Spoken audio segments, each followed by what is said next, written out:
We strongly believe I that, can't see. sir, sir, video. Yes, you start. We strongly believe that learning is an ongoing process and experience is an ongoing tradition. A medical society is largely progressive if it follows the traditions and processes with humility and hence benefit the ailing mankind. Good evening, everyone. On behalf of IIHP Chandigarh State Branch, I extend my warm greetings to first and foremost, I welcome Padam Shri Dr. V.K. Gupta, sir, President of Hello. Honor of National IIHP Body. To share with you all, Dr. V.K. Gupta sir is former long-time principal of Nehru Homeopathic Medical College, Delhi, and he's a mentor to thousands of successful homeopaths in the world. And our today's speaker, Dr. Deepak Sharma sir, is one amongst them. So, heartfelt welcome to you, sir. Respected Dr. M.A. Rao sir, the International Coordinator and Forefront of IIHP, National President IIHP, Dr. K.S. Sivamurthy sir, former National President IIHP, Dr. Tanveer Hussain sir.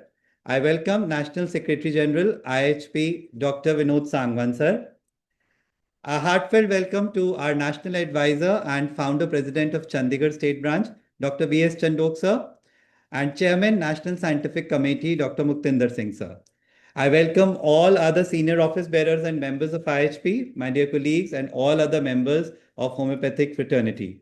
We truly appreciate the time and presence of all the dignitaries who inspire us all and whose enthusiasm and participation make such programs meaningful and successful. So with this, I would request Dr. Anuradha to please take over and follow the proceedings. Welcome to all. Thank you very much. Thank you, Dr. Prashar.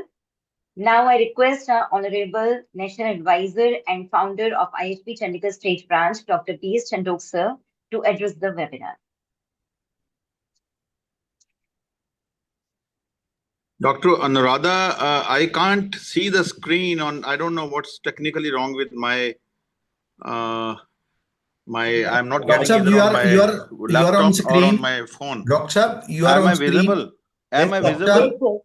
Yes, Dr. you are visible and you are on screen. You just start with your speech. What do I do? You start with your speech. You are visible, sir. Well, I'm speaking in the dark right now. Anyway, my very warm welcome to our very dear speaker, Dr. Deepak Sharma from Muscat, my very dear friend. And since long, I had been interacting with him to take out some time for us. And recently, he decided, okay, sir, we will have a webinar, and we brought this topic, the autoimmune diseases, which is a very hot, needed topic of the day. So we brought this topic for you all, for the entire audience. I'm grateful to our National IIHP mentor, Padam Shri Dr. V.K. Gupta ji, Dr. M.A. Rao sir, though these two personalities have really brought IIHP to a very different level, professional level. So besides that, we always have been having a very strong team of national leaders. Recently, last 2 years, Dr. Tanveer Hussain, who is not considered, but who is the highest qualified homeopath in the globally with 3 postdoctorates. He was heading the national body, and now we have a very able doctor, professional, and an administrative doctor, Sivamurthy from Hyderabad. The team is it's an immaculate team, a very professional team, and here at the Chandigarh State Branch, I am so proud to have this year Dr. Pankaj Prashar as our president. Last term, Dr. Kavita Mitra and the whole women team was there. We were very successful with the women team as such, and she also did wonders. With this first webinar with Dr. Pankaj Prashar organizing everything, I am so happy. We have a new generation president, I would say. He has brought so many new things this time. As you see, we brought the small video about the speaker. we got all the members registered on the Google technology, whatever it is. I'm not much aware of it, but Dr. Pankaj Prashar has brought all this new change. I'm sure with adding up these professional tools, the IHP as a whole, nationally and globally, will rise a lot. Today, it's the time of digitalization, and those doctors, those who have updated themselves with these latest tools. Thus, in the morning, I attended a webinar on artificial intelligence and its application in homeopathy. It was a great learning. So I am sure with all these new tools, IHP is going to really have a great boost professionally. Friends, again, with a blank screen in my phone and laptop both, I'm unable to see anybody on the screen. But with this not taking much time, I will also thank our very dear, our own Dr. Muktinder Singh, the chairman of the national chairman of the scientific committee of IIHP. And not only that, I was glad to know recently that he has been taken up as the chairman of the International Homeopathic Foundation also. That's a great body, another great professional body. So we are very proud of Dr. Muktinder Singh. Today's session is being chaired by Dr. Muktinder Singh, just to share with you all. And we look forward for great learning from Dr. Deepak Sharma. Thank you. Thank you all. Welcome all. Thank you very much, sir. Thank you, sir. Now, I would like to invite Dr. Rashima Bhagat to introduce and welcome our respected speaker, Dr. Deepak Sharma, in order to start the most awaited educational session. Thank you, ma'am. Am I audible? Yes. IIHP Chandigarh State Branch welcomes our speaker, Dr. Deepak Sharma from Muscat, Oman, an alumni of Nehru Homeopathic Medical College and Hospital, Delhi, set up his own clinic in 1992, introduced the art and science of homeopathy in Oman, the first Middle Eastern country to allow practice of homeopathy in 1995. Dr. Deepak Sharma did his post-graduation from the Irish School of Homeopathy, Dublin, Ireland. He's been a specialist speaker about homeopathy on Oman radio and a prominent speaker in national and international seminars. He received the Pride of Middle East Award in 2018, the Pride of Asia Award in 2020. A bike rider by hobby, he rides Harley Street Glide 1800cc and all-terrain BMW 1250 GSA. In 2025, he was felicitated by Muscat Family Physicians Group, an association of allopathic consultants, for his contribution in the field of medicine in Oman. Before the webinar commences, kindly keep your microphones on mute during the session unless you're invited to speak. Please ensure your camera is on while interacting and maintain professional decorum. Avoid any background noise or interruptions during the presentation. You may post your questions in the chat box, which will be taken up during the Q&A session. We look forward to an engaging and insightful session with our and your active participation. I now request Dr. Deepak Sharma to kindly commence with the session. Thank you very much, Dr. Rashima, for your kind words. Dr. Chandok, always beautiful words come from you. Dr. Parashar, thank you very much. It has been a pleasure knowing you. Dr. Anuradha, thanks for your kind words. And Dr. Muktinder Singh, my dearest friend, thank you very much for your kind words too.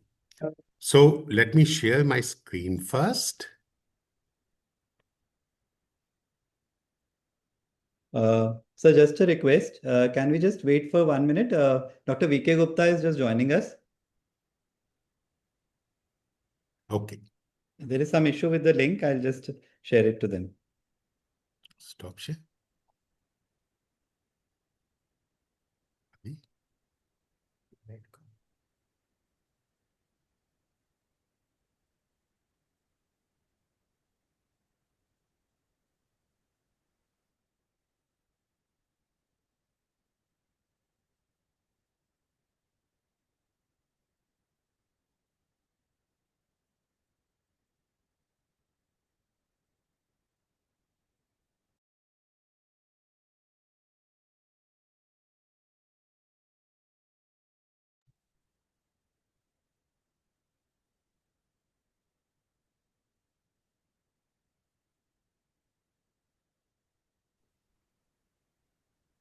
So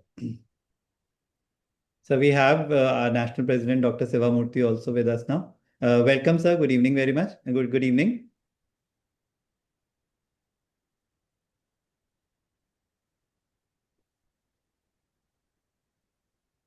So Dr. V.K. Gupta is in. Yes, Dr. V.K. Gupta sir is also online, right? Yes, sir. Extend welcome to him also, yeah. Dr. V.K. Gupta, sir, good evening. So Dr. Pankaj, President IIHP Chandigarh, a warm welcome to you, sir. Thank you for joining. Dr. Deepak, we can start with the webinar now. Okay.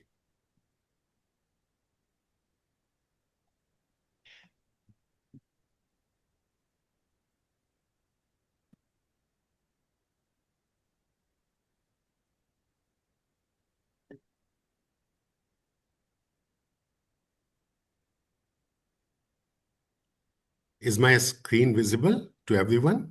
Yes, sir. Okay. So first of all, I want to congratulate IIHP Chandigarh for starting this beautiful series of education. And I thank them for giving me a chance to start this series. I will like to start the presentation with a video.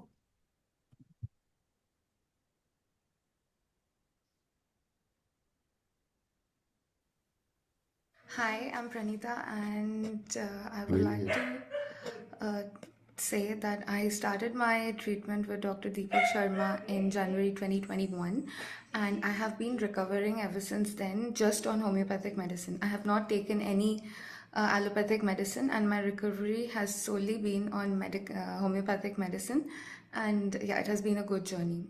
Also, I give my consent to use my case as a case study for educational purposes and conferences and whatever needed. Thank you. There is another video without which today's presentation will not be complete.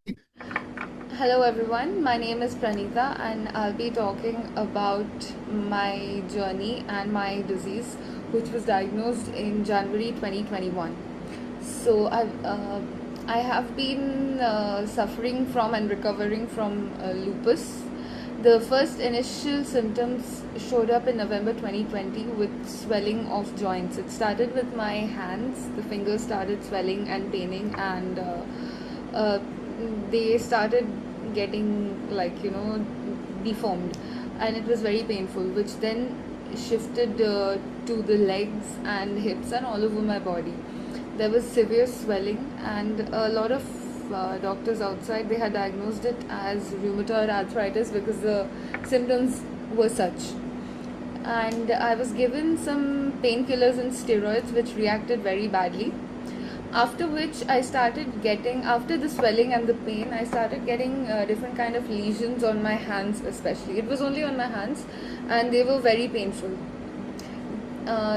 Then in January 2021, I started my treatment with Dr. Deepak Sharma, during which before and after the diagnosis, I started getting very frequent high fevers, which was accompanied by severe weight loss, hair loss and appetite loss.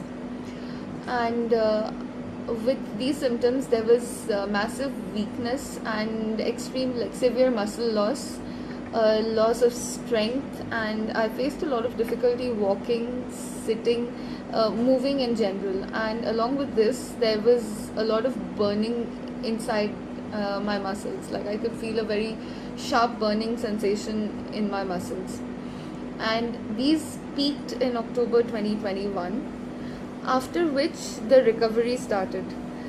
After October 2021, I started seeing very good recovery signs. The first sign of recovery was my hip pain had gone. It had reduced and then completely vanished. My posture improved because during the sickness period, my posture had become like a curved this thing. I couldn't sit straight or walk straight or walk for a long time. The first recovery symptom was that my hips got normal. Then the legs started getting normal. Hair regrowth. I had severe hair loss. Practically all my hair fell off. And after the treatment started with recovery, there was a new hair which grew, and yeah, the hair started coming back. And the weight which I had lost, I was 56 kg before the sickness, and within a span of 2 months, I lost approximately 20 kgs, and my weight was close to 39. But after the recovery, muscles started coming back, and my weight gain started, during which appetite also increased, and I developed a big appetite, which helped. And along with that, I used to feel very sleepy during the full recovery phase. I was extremely sleepy, and I needed large amounts of sleep, like long hours of sleep. But this sleep really helped in speeding up the recovery. And during recovery, one more symptom which I noticed was itching. I used to have severe itching in my muscle, skin, everywhere, which was actually good, because after that things started getting normal. After finally, after a long time of recovery, my fingers started getting straight, which had become like this. I couldn't form a fist. Now also it's a little difficult, but then it's fine. Fingers straightened up, and it just took up 2 fingers are still not completely straight. The lesions vanished. Lesions have completely gone. There's no pain in my body anywhere. I can do almost all activities, walking, sitting, everything. I couldn't sit on the floor because moving any joint was extremely difficult, but now I can sit on the floor on my own. I do require a little support while getting up, but it's getting better with time. Joint flexibility has come back, and I used to be very physically active before falling sick, and ever since last year I have restarted my MMA, that's my martial arts, and I am almost normal now, doing everything. Strength is back. So the treatment and my journey is still ongoing, and this was till now, and I would like to say that yes, I am getting better.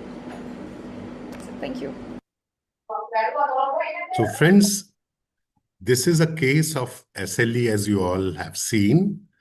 And to understand the journey of this patient who has been suffering so badly when she was first brought to me, and now she is in complete remission, we have to understand autoimmunity, the topic of today.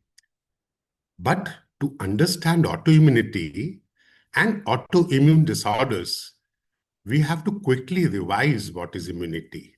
I think I took a webinar on immunity long back for IIHP only. So, an individual's ability in which he recognizes his self molecules that make up his body and have the potential to differentiate from other molecules which are found in infectious microorganisms and toxic substances. This is what is immunity. It is a complete network of cells, tissues, and organs that work together to protect this beautiful body God has given us from infections and from other diseases. To identify a foreign entity or pathogen, the immune cells must recognize the foreign configuration or structures known as antigens. This capacity to discriminate between self and non-self and to react to non-self is the basis of immunity. So we have 2 parts, recognition and defense, and these are mediated by the cells of the immune system. The first line of defense against foreign invasion consists of physical and chemical barriers. You can consider security of a building. So the front desk security guards are the barrier immunity. It is a physical protection which includes the skin, the hair, the cilia, the epithelial cells, and the mucous membranes, which line and protect the respiratory, digestive, and reproductive tracts. In addition, chemical barriers comprise secreted endomicrobial proteins, which include enzymes, as in our eyes, in the tears, and saliva, which has lysosomes, and pulmonary surfactants. When these barriers are breached and pathogens gain entry into the system, the next line of defense comes into play, which is the innate, and the next, the adaptive immune system. Now, all these immune systems, they work together to provide a robust and a protective immune response. So what is the innate immune system? It is the second line of defense, and it consists of the cellular components and secreted mediators from those cells that defends against the pathogen. So you can take it like the policeman in a state. It is termed innate, which means natural, because it is present at birth. It is non-specific. That is, it does not recognize pathogen-specific antigens, and it lacks the memory, so is not improved by prior exposure to any particular microorganism. Innate immune responses are indeed rapidly following exposure to pathogens. To limit the spread and proliferation of the infectious agent within the body. Can you please mute everyone? If I hear disturbance, I will stop. I don't like this. It breaks the decorum of the speaker. So I was saying that these innate immune responses, they are induced rapidly following the exposure to the pathogens. This is to limit the spread and proliferation of the infectious agent within the body. Cells are and secreted mediators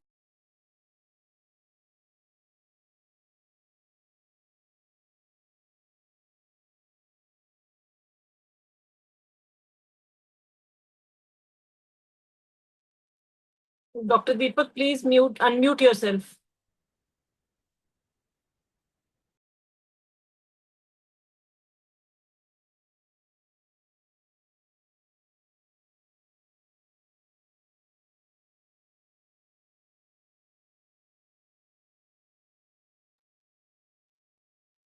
Sir, please unmute yourself.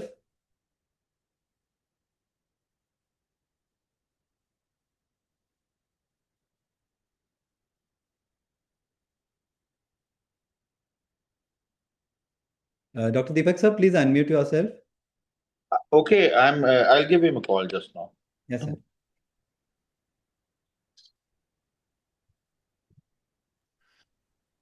I think when everybody was muted, I was also muted. Yes, sir. By mistake, we took up your... Sir, you're unmuted now. Where was I? Did I come to adaptive immune response? The cellular components and secreted mediators, the slide after that. Okay. So we were at the cells and the mediators secreted from the cells. Did I complete that? No, sir.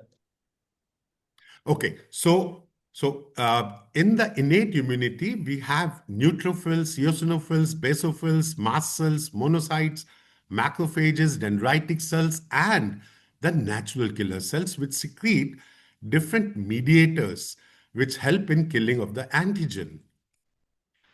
Then the third barrier, the adaptive or acquired immunity. This is that part of the immune system that learns to recognize and respond to specific pathogens, creating a targeted and long-lasting defense. It develops over a lifetime through exposure to infections or vaccines, as we all know, generating a memory of the invaders. so it can mount a faster and more effective response to future encounters. This is achieved through specialized cells. What are those specialized cells? The lymphocytes, the B and the T lymphocytes that remember specific antigen, and then they create antibodies or direct attack the antigen. What is the key characteristic of the adaptive immune system? Number one is specificity. Unlike the innate immune system, adaptive immune system targets specific pathogens and foreign substances with precision. Memory. It has the ability to remember the pathogens. Upon a second exposure, it can quickly mount a response, which is why you often don't get sick from the same illnesses twice many times. So first there is a sensitization, they remember, and then second time they are attacked, there is a response. Development. This system develops through experience, as we see, either from getting an infection or from vaccination. What are the components? The primary cells involved, as we have seen, are the P and the T lymphocytes, which are responsible for producing antibodies and coordinating the cellular attacks. What are the phases? An adaptive immune response includes a phase of encounter, activation, attack, and memory. So the main features of adaptive immunity, my friends, is antigenic specificity, diversity, immunological memory, and the ability to distinguish between self and non-self. So this is very important, self and non-self. We'll learn about this in the following presentation. Now, to understand autoimmunity, we have to clearly understand the adaptive immunity. Adaptive immunity is like our military, our army, the army of our body. If a terrorist enters a country, the soldiers fight the terrorist. If the soldier is winning, that is immunity. If the terrorist is winning, that is infection. So who is the terrorist here? It can be a bacteria, it can be a virus, it can be a fungus, it can be a parasite, it can be any infectious organism which causes harmful effects on the body. And who is the military here? Our immunity. And who are the two types of soldiers that God has provided us? That is the B lymphocytes and the T lymphocytes. So the immunity is same, but the soldiers are different. Now, we must understand these two types of immunity. Then only we can understand autoimmunity. If we know the normal, then only we can understand the abnormal. Am I right? So let us start with the antigen. Who is an antigen? As we just saw, an antigen could be anything which is foreign to the human body, apart from self. It can be a bacteria, it can be a virus, a fungus, a parasite. So let us call them, these antigens, terrorists. So whenever this terrorist enters the body, two things can happen. One of the two or both immunities can actively take part independently or simultaneously. So let us see the antigen enters. There can be two possibilities. Either it goes to stimulate the B lymphocytes, one of the soldier. What will be activated? B lymphocytes do, it converts into a plasma cell. And what do the plasma cells do? They secrete antibodies.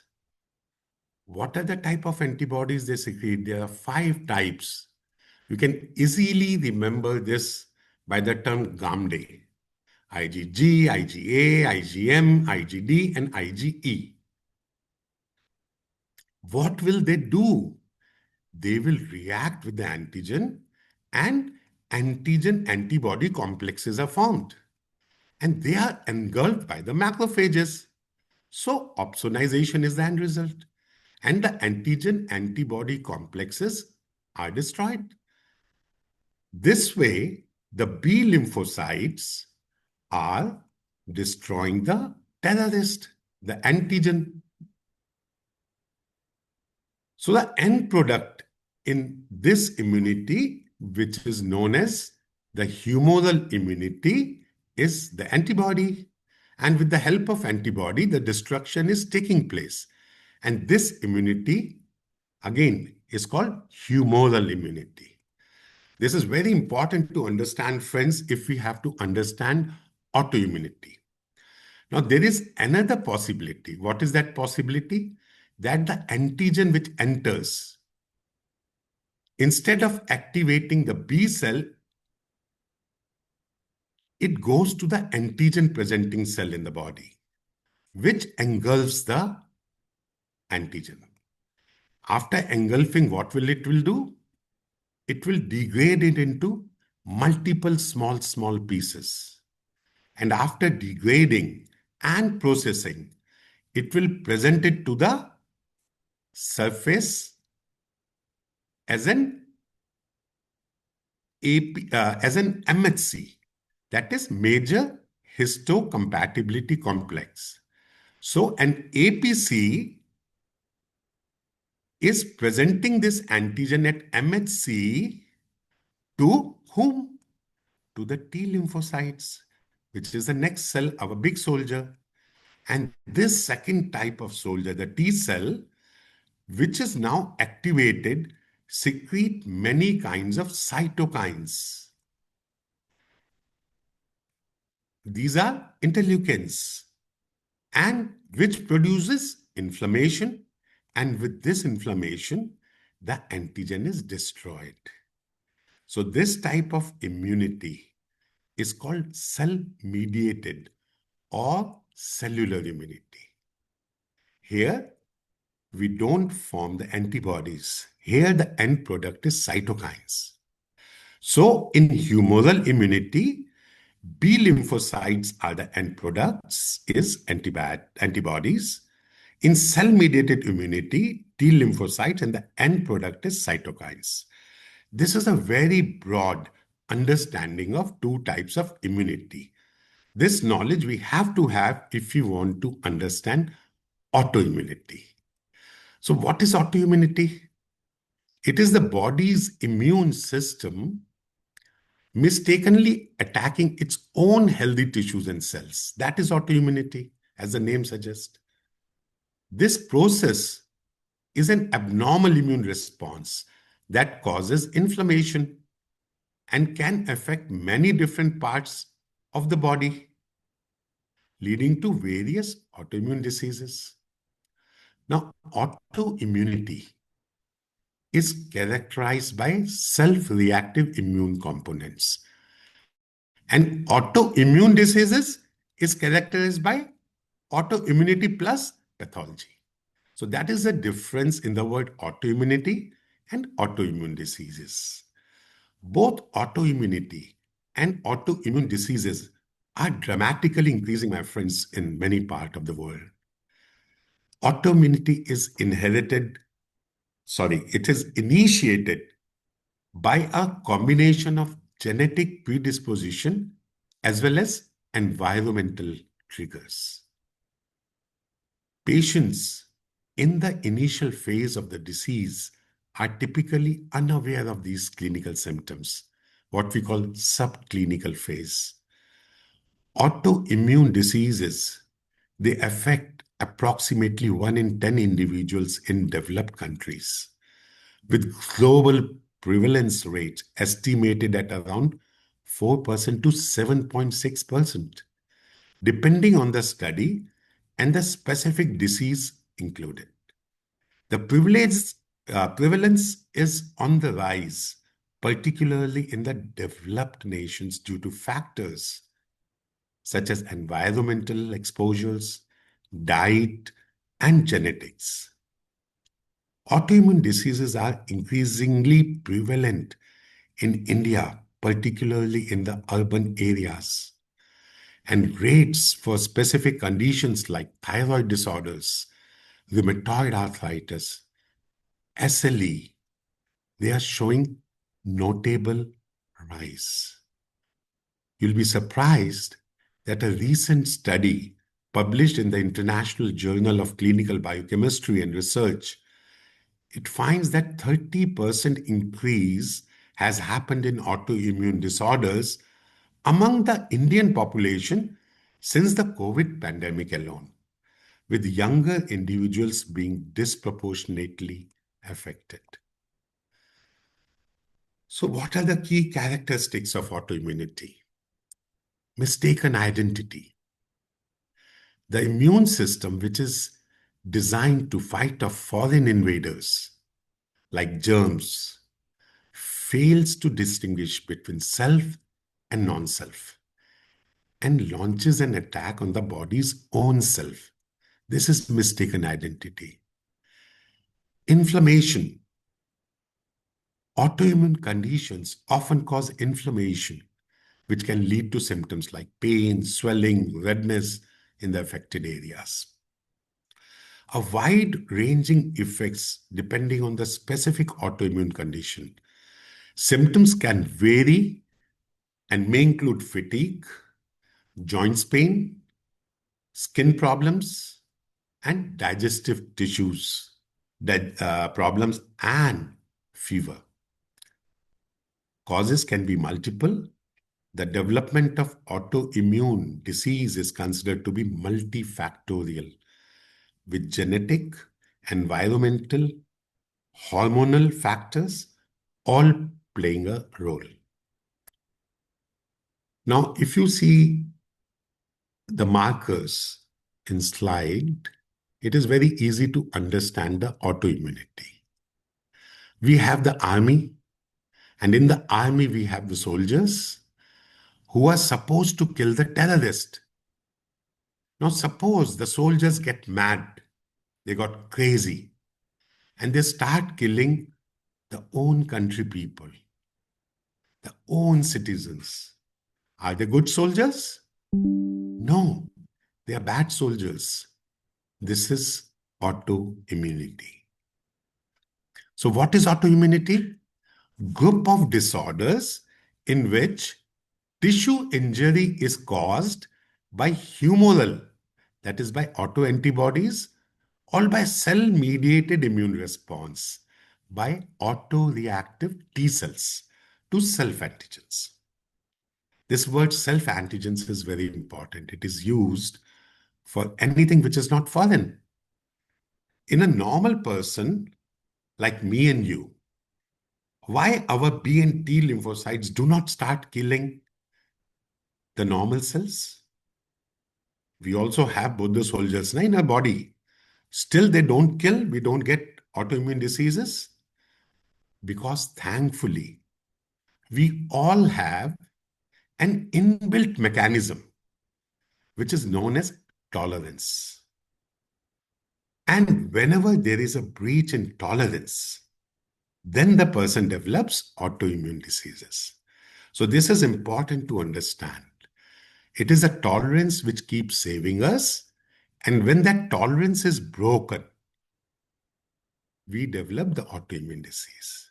So friends, we cannot understand autoimmune diseases if we don't understand tolerance. Now, tolerance means we have resistance against the self-reactive B and T lymphocytes, the mad soldiers. Self-reactive means the mad soldiers. Now, suppose in the body, some lymphocytes become reactive.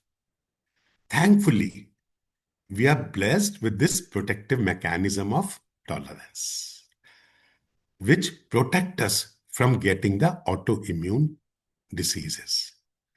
Only when this tolerance is breached or broken, I'm repeating it again and again. Only when this tolerance is breached or broken, then only we develop autoimmune diseases. Now, we have two types of tolerances. To understand these, we have to recollect how the B and T lymphocytes are formed and how they are matured. As we all know, the lymphocytes, they are formed, they originate from the bone marrow like any other blood cell. Now, in the bone marrow, we have the hemopoietic systems. The hemopoietic stem cells are there from which the B and T also arise. After formation, they go for maturation.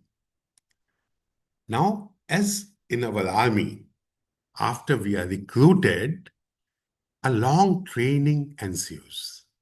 A very long training is done. And after that training only, we are allowed to go in the field or to go on the front to take part in the war. So same way, the training or the maturation of our T and B lymphocytes take place. The B lymphocytes, they mature in the bone marrow, and the T lymphocytes, they mature in the thymus. Hence the name. B lymphocytes because they mature in the bone marrow, T lymphocytes because they mature in the thymus. So friends, imagine a soldier whose training is still going on, and during the training only, it is found that he is not a good soldier and he may kill country people, his own people. So this soldier is killed in the training only. We would not launch him in the field due to this madness and his killing instincts. Similarly, if a B lymphocyte becomes self-reactive, it becomes mad, it will be killed in the bone marrow itself. And the T lymphocyte, if that becomes mad or self-reactive, it is killed in the thymus itself and not launched in the periphery. This is called tolerance. Which type of tolerance? The central tolerance. So see how beautifully we are born with this mechanism of protection. But sometimes in the training, if such a soldier is not identified, the soldier has taken the training hidden from the bosses, not identified, and is launched in the field. Such soldier is self-reactive. So we have self-reactive B lymphocytes or self-reactive T lymphocytes. Now they will go to the peripheral blood. What now? They have escaped the central elimination. They are mad. They are going to kill. No. Killing them in the blood is also possible. And this is called the peripheral tolerance. This is a backup given by God.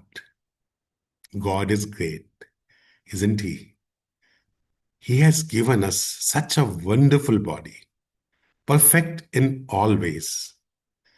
We as doctors, as scientists, we have decoded just 1% of that. 99% is still a mystery. And we don't understand it till now. As we don't understand how at the genetic level our medicines work, we have not gone into that type of research till now. Although I'm going to prove from today's case that homeopathy works right at the genetic level. Now, what is peripheral tolerance? We have 5 mechanisms in peripheral tolerance. First is called the energy. Yes, I have not made a mistake. It is not E-N-E-R-G-Y. It is A-N-E-R-G-Y. Energy. Second is phenotypic skewing. Third is apoptosis by AICD. Fourth is regulatory T cells. And the fifth is sequestration of self-antigen. Now, friends, if we understand these 5 mechanisms and their breach, we understand autoimmunity. As autoimmunity is nothing but a breach in these 5 mechanisms. If they are not breached, as in you and me without autoimmune disease, we don't have autoimmune disease. So, if we talk about cellular immunity once again, to understand energy, we have studied before that when an antigen enters the body, as soon as it enters, the first cell it interacts with it is the antigen presenting cell, the APC, which engulf it, degrade it into multiple pieces, process it in, and present it on the surface. Now, sorry. Now, after it presents it on its surface, it goes to the T lymphocyte, the CD4 type of T lymphocytes. And it binds it with the T receptors. Between the APC and the T lymphocyte, 2 types of signaling occurs. We call them the main signaling and core signaling. So on APC, the antigen binds with TCR, T cell receptor. This is the main signaling. So what is the core receptor signaling? The B7 molecule present on the APC. It binds with CD28 molecule on the T lymphocyte. When both the signaling are complete, then and then only cytokines are released and cytokines destroy the antigen. So now after studying the cellular immunity, we come back to energy. So now let us say a foreign particle is entering. Immune system should kill it. But what if it is a self-antigen? We do not want to kill it. It is our own body part. So if it is a self-antigen, it is also stimulating the APC, which gives signal to the T lymphocytes, and the main signaling happens. There is no problem in the main signaling. But here, core signaling is blocked. Normally, when B7 molecule binds with CD28 molecule, the core receptor signaling happens, as we discussed in the previous slide. But here, when it is a self-antigen,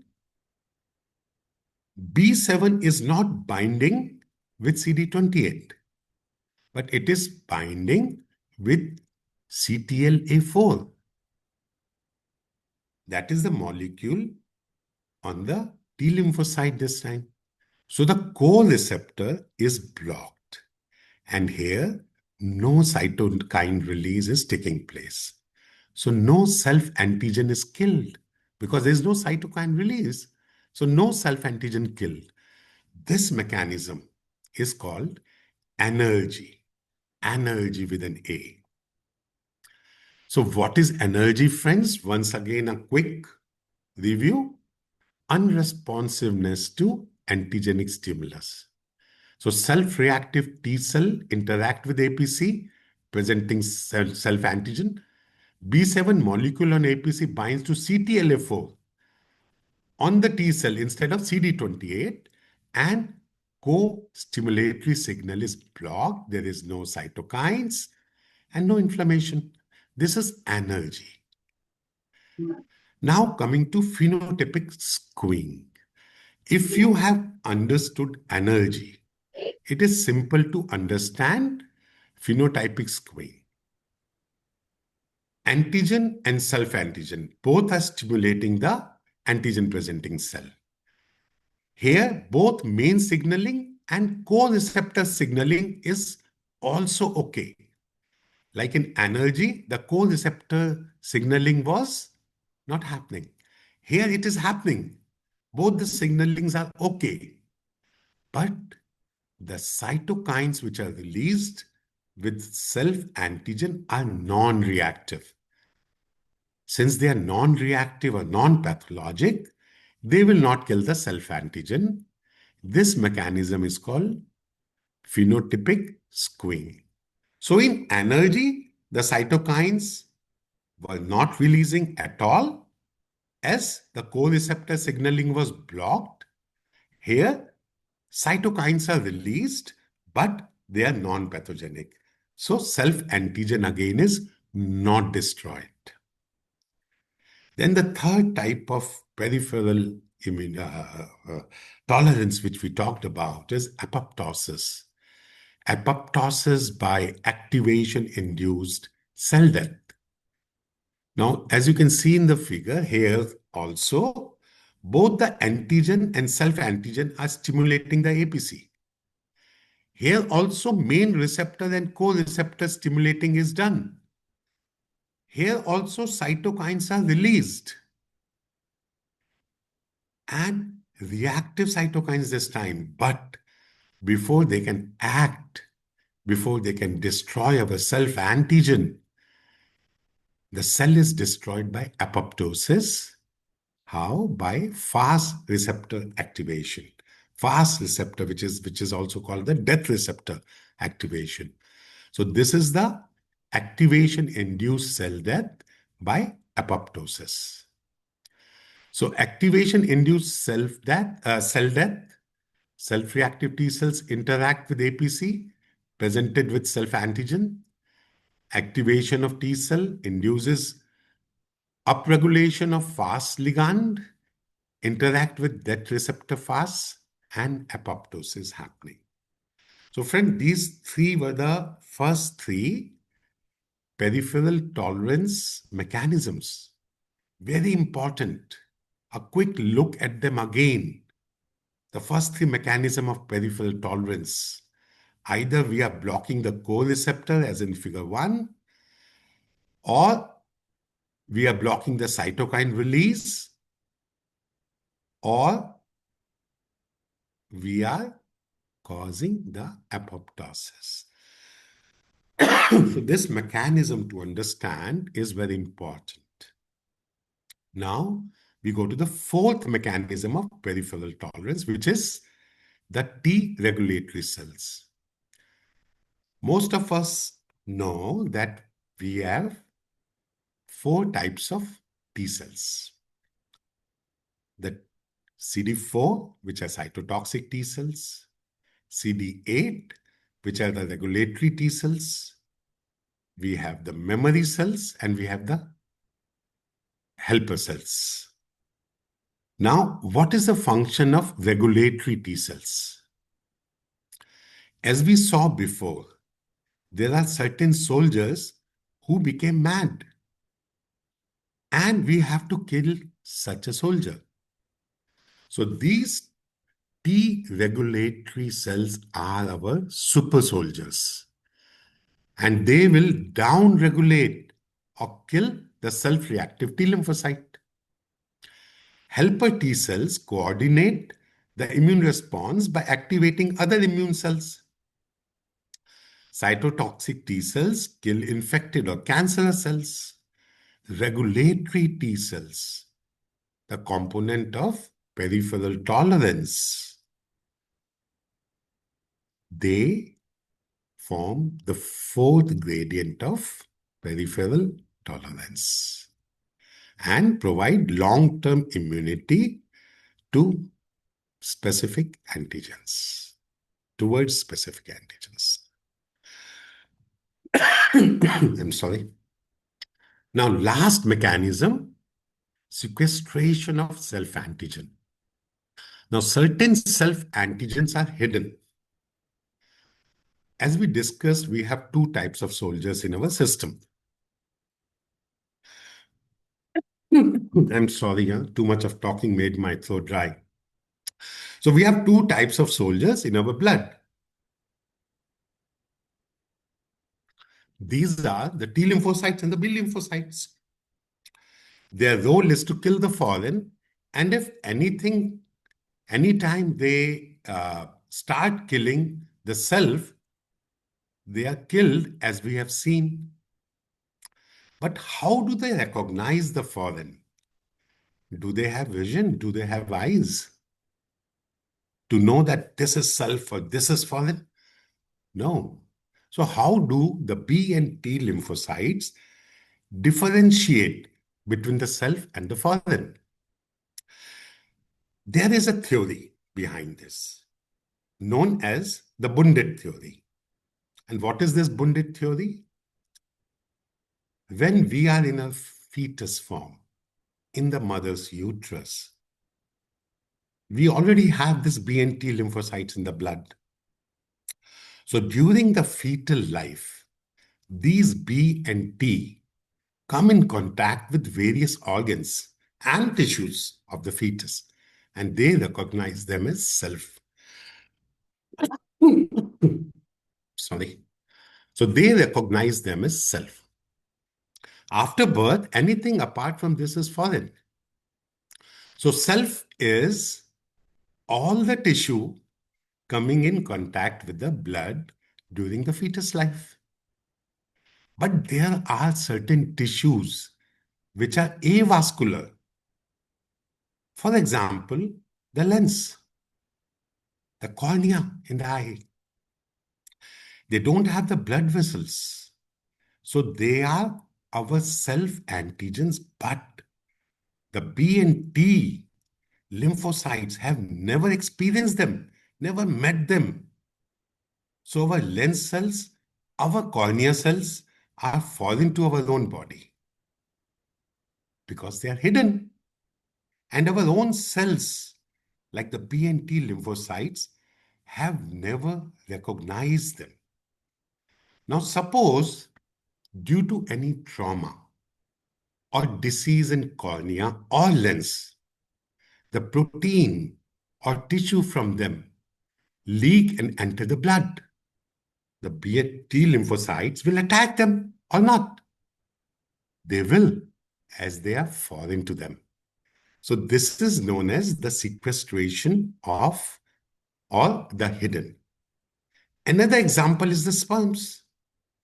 Sperms do not come in contact with the blood during fetal life. And due to any reason, if the sperms, they leak into the blood, they are recognized as foreign. And this will lead to the formation of anti-sperm antibodies. Although they are self-tissue, but they will be destroyed by our immune system. This is another example of sequestration of self-antigen.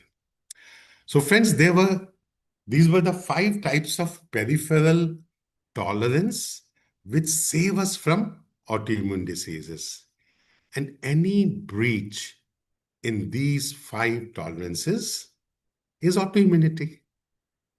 I hope everybody is getting it. I'm trying to keep it as simple as possible.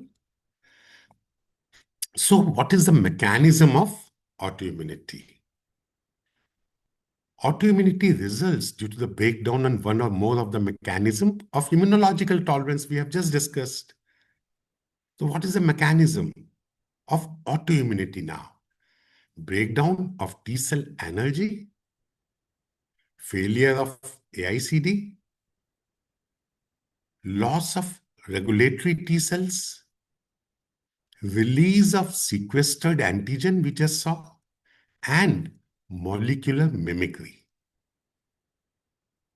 So we'll see all of them one by one. Normally in energy, there is unresponsiveness to the self-antigen because of the blockage of the cold stimulation signaling, as we have seen. Now imagine a person in which this signaling is not blocked, and the self-reacting antigen also activating the T lymphocyte. So the person will have autoimmunity, right? Examples are multiple sclerosis, our case we heard in the beginning, and psoriasis.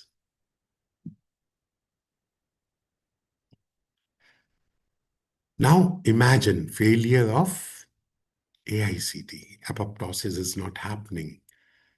Activation-induced cell death failure.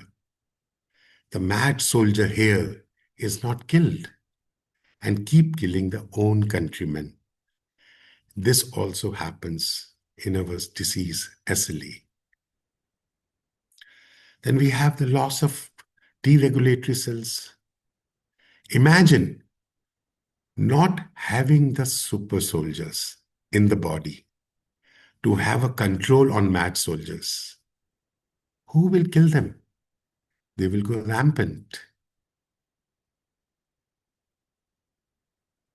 Now, release of sequestered antigen, as we discussed, the corneal protein, the lens protein leak. These leak comes in the blood. They are foreign. Or, as post-vasectomy, the sperms are leaking back into the blood. What happens? Release of such sequestered antigens, they mount an immune response. So molecular mimicry, interesting part. Last but not the least. What do we mean by molecular mimicry? Let us say an organism is having certain antigen. It is foreign for my body, which makes antibodies for that. These antibodies react and kill the organism. We have seen that in immunity part. The problem is when my self-tissue is having same antigen as that of the organism.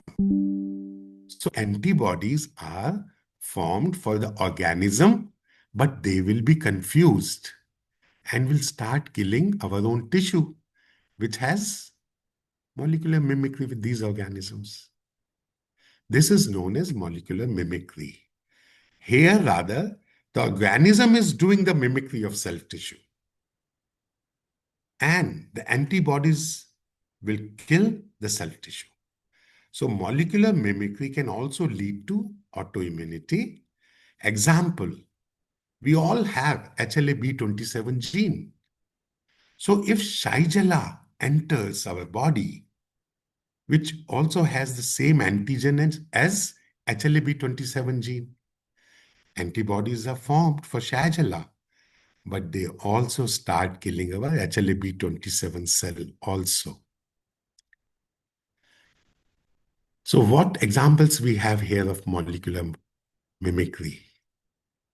Shigella flexneri we discussed, Mycobacterium tuberculosis and our joint membranes, Coxsackie B virus and myocardium, Streptococci and joint membranes, and also myocardium. Now, how do we classify autoimmune disorders? Systemic autoimmune diseases are those where the autoantigens are found in almost any type of cell in the body. For example, the DNA protein complexes. Consequently, the pathological damage involves many different organs and tissues. Typical example is systemic lupus erythematosus, rheumatoid arthritis, scleroderma, and dermatomyositis. These are all systemic autoimmune diseases. Then we have the organ-specific autoimmune diseases. Now, they are those where a particular organ or tissue is preferentially targeted by the patient's immune system. For example, our thyroid gland, targeted in Graves' disease, the beta cells of the endocrine pancreas, in patients with type 1 diabetes, or the skin in patients with vitiligo, my favorite topic, vitiligo, where homeopathy has a big role to play.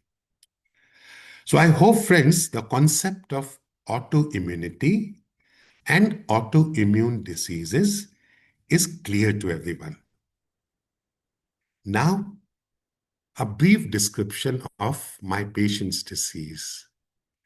The girl whose video, or other videos, she sent me 2 videos when I told her that I'm presenting her case. She said, I want to send audio-visual proof of me getting better.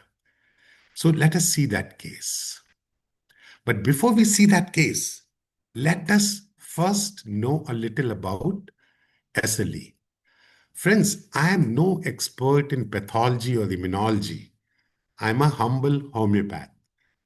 But I try to understand the causes behind diseases and to interpret how our medicines are working, where they are working. I am not qualified to teach SLE, but whatever knowledge I have about SLE, that is what I am sharing with you. So here, since we are seeing a case of SLE, a short description is very essential. The word lupus, systemic lupus erythematosus.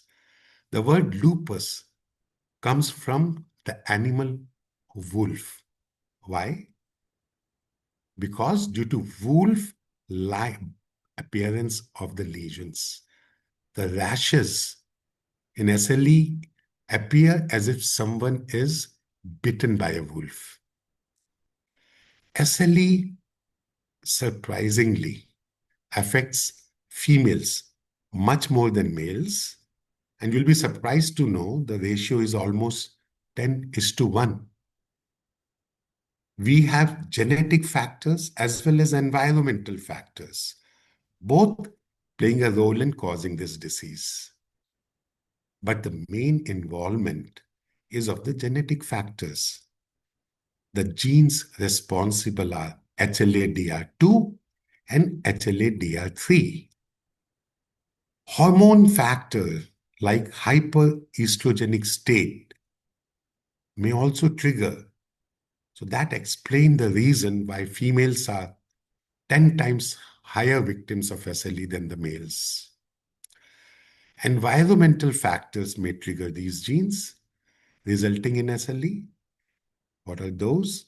Ultraviolet light, smoking, silica exposure, Epstein-Barr virus. A child having infectious mononucleosis in the childhood is more likely to develop SLE in later years.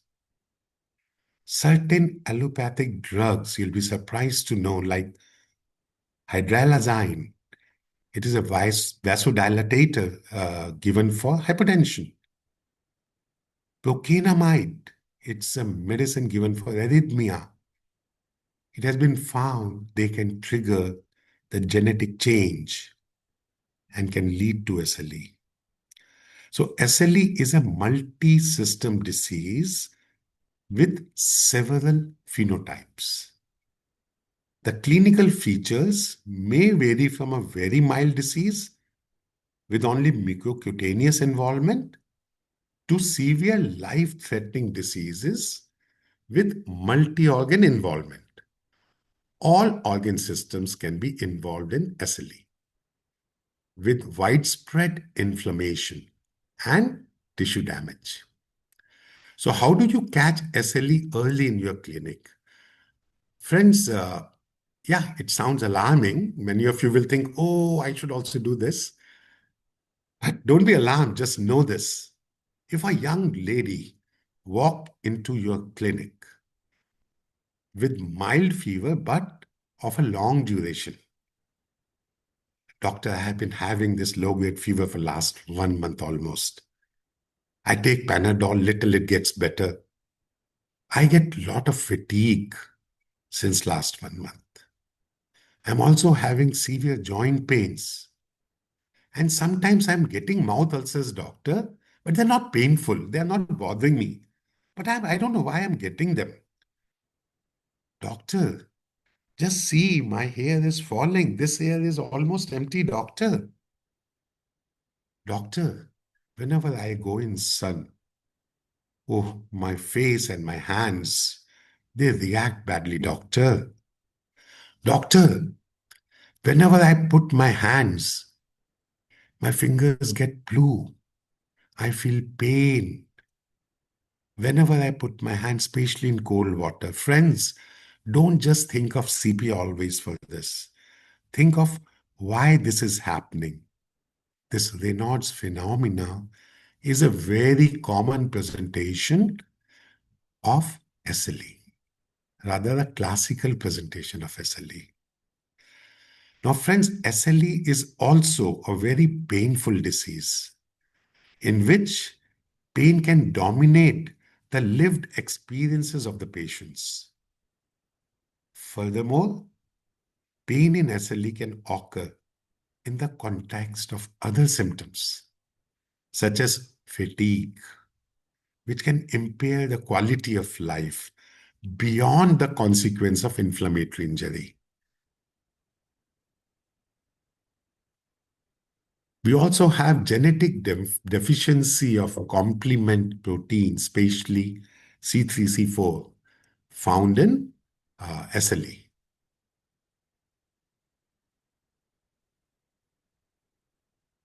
Antibodies against a variety of self-antigens, which can be classified as plasma proteins, protein phospholipid complexes, cell surface antigens, cytoplasmic components, nuclear components, especially dsDNA and Smith antigen. These nuclear components, or rather nuclear component antibodies, are most important in diagnostic criteria. And they are called ANA, anti-nuclear antibodies. Double-stranded DNA is associated with severe disease manifestation, especially when the kidneys get involved. dsDNA level become important. An important point to remember: both SLE and rheumatoid arthritis, they damage the joints. But rheumatoid arthritis deforms the joints. SLE does not deform the joint, only causes severe inflammation. Both affect metacarpophalangeal joints and proximal interphalangeal joints. So now another point to remember is, if a person is suffering from one autoimmune disease, he can be having another autoimmune disease associated with it. Patient with SLE usually have antiphospholipid syndromes associated with it. He will have rheumatoid arthritis associated with it. He can have Sjogren's syndrome associated with it. Remember, friends, autoimmune conditions are usually found together. If a person has one autoimmune condition, he may also have another autoimmune disease at the same time. When we have rheumatoid arthritis associated with SLE, it is called lupus. RHUPUS, lupus. So we come to investigations. Friends, SLE diagnosis is a clinical diagnosis actually. But we support that clinical diagnosis with a few tests. What are those tests? Remember, ANA is the first test. Although it is positive in many other autoimmune disorders, but it is the first test. Why? Because it is a very sensitive test with more than 98% sensitivity towards autoimmune disorders. It is not specific for SLE, mind you. If it is positive, it gives you a go-ahead to do further investigations. But if it is negative, then it rules out any autoimmune disease. So ANA becomes very important test to be done. If you find in your patient ANA positive, then you go for antigen-specific ANA test. And most important one are anti-double-stranded DNA, anti-dsDNA, and anti-Smith antibodies, as well as tests for the complement system, the C3, C4 levels. Also equally important to do are the inflammatory markers, the ESR and the CRP. And since SLE doesn't leave any part of the body, here we have antibodies against practically every cell, even the erythropoietic cells. We must do the CBC and we must see the urine also to make sure there is no proteinuria, there is no hematuria, because SLE is one disease which affects the glomerulus badly, damaging it. But that is in advanced stages. Now we see here ANA positive more than or equal to 1:80. What is the meaning of 1:80? 1:80 means when they test, they dilute the test sample 80 times. And if still antibodies are present, it is considered positive. So ANA considered positive when the titer is more than or equal to 180. Friends, please note that anti-dsDNA titer correlates with lupus activity. It shows the progression of the disease if there is a persistent elevation in the level of the patient. It means the patient will now get exacerbation of SLE, especially in cases of lupus nephritis. If the levels are high, it indicates that kidneys are or will be affected by lupus. Anti-Smith antibody are basically against the histone proteins present in the nuclei of the cell. And they are present in 30% of the patient. And this test is even more specific than anti-dsDNA. Remember that complement levels are low in SLE. Other antibodies level are high, but the complement levels are low. And a low level of complements indicate bad prognosis. So why complement levels are low in SLE? Since SLE is a type 3 autoimmune reaction or hypersensitive reaction, type 3, in which there is excessive activation of complements.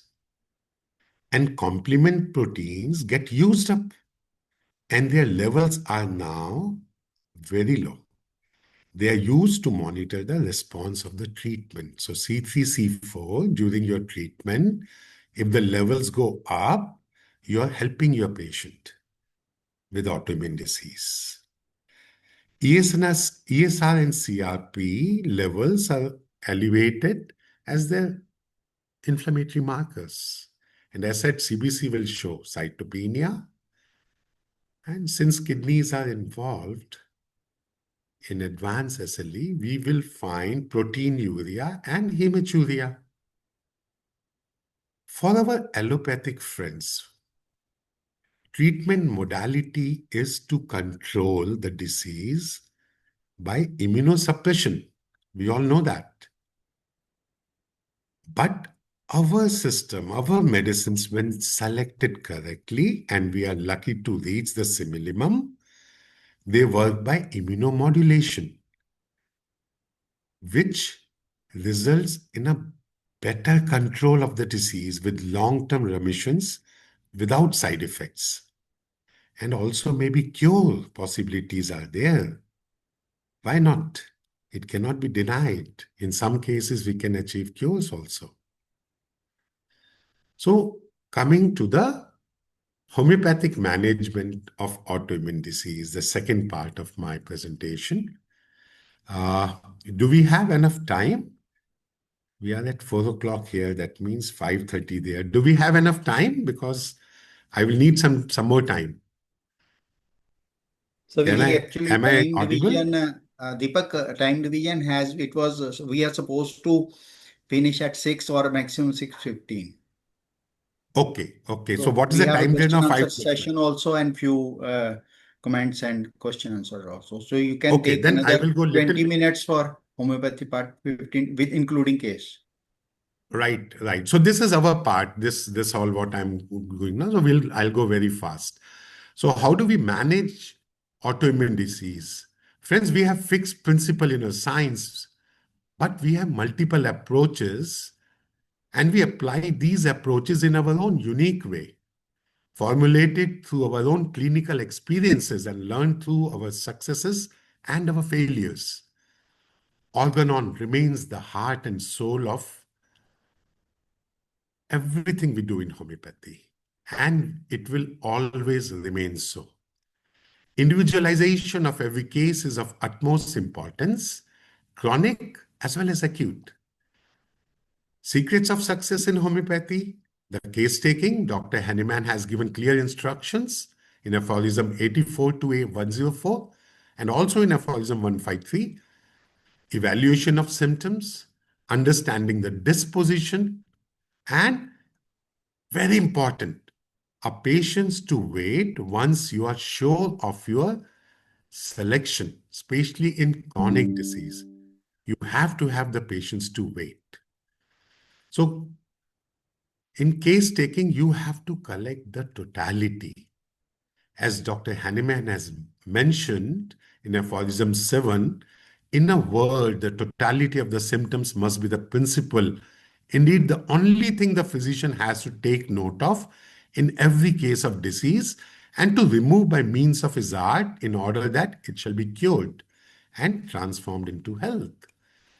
Understanding the disposition. I pay a lot of importance to this advice from Dr. Hahnemann. He says in all cases of diseases we are called on to cure, the state of the patient's disposition is to be particularly noted, along with the totality of the symptoms, if we would trace an accurate picture of the disease, in order to be able to therefore to treat it homeopathically with success.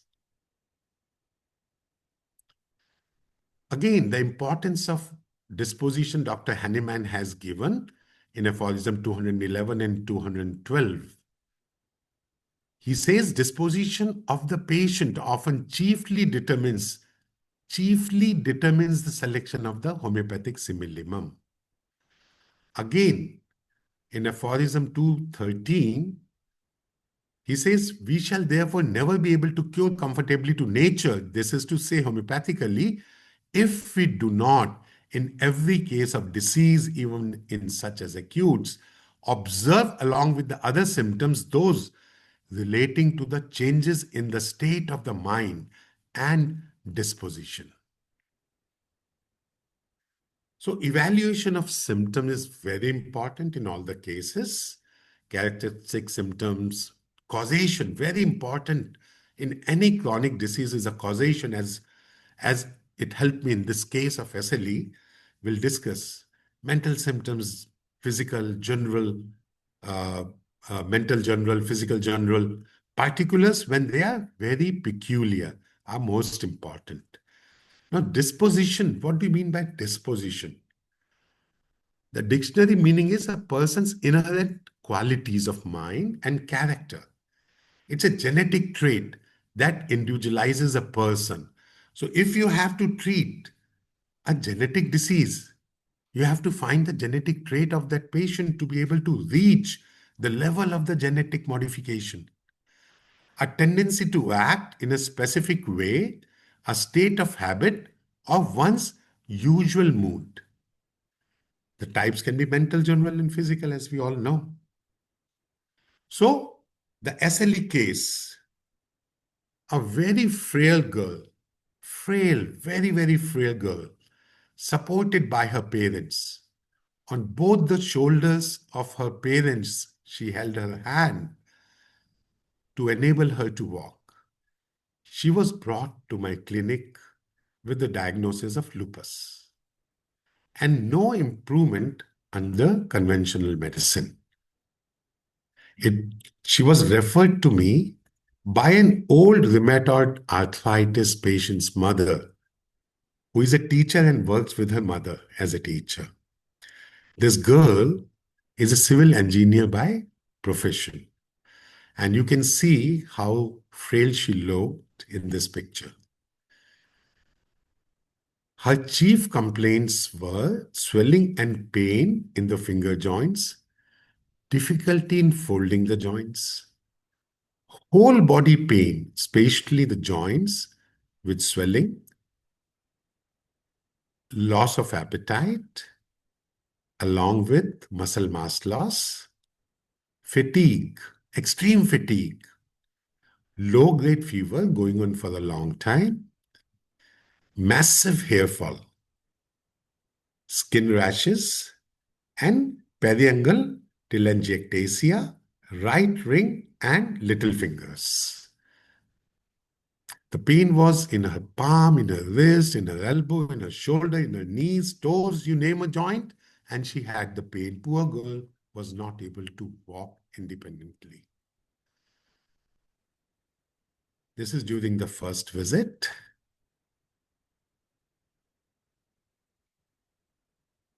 The classical discoid rash. This was hair fall of one day.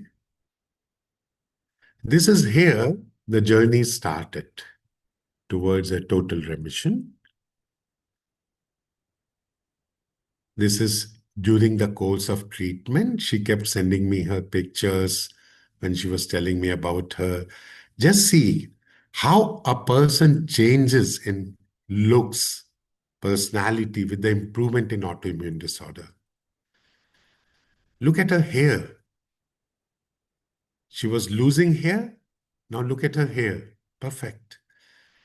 This is a picture comparison, 2021 when she came to me and 2024.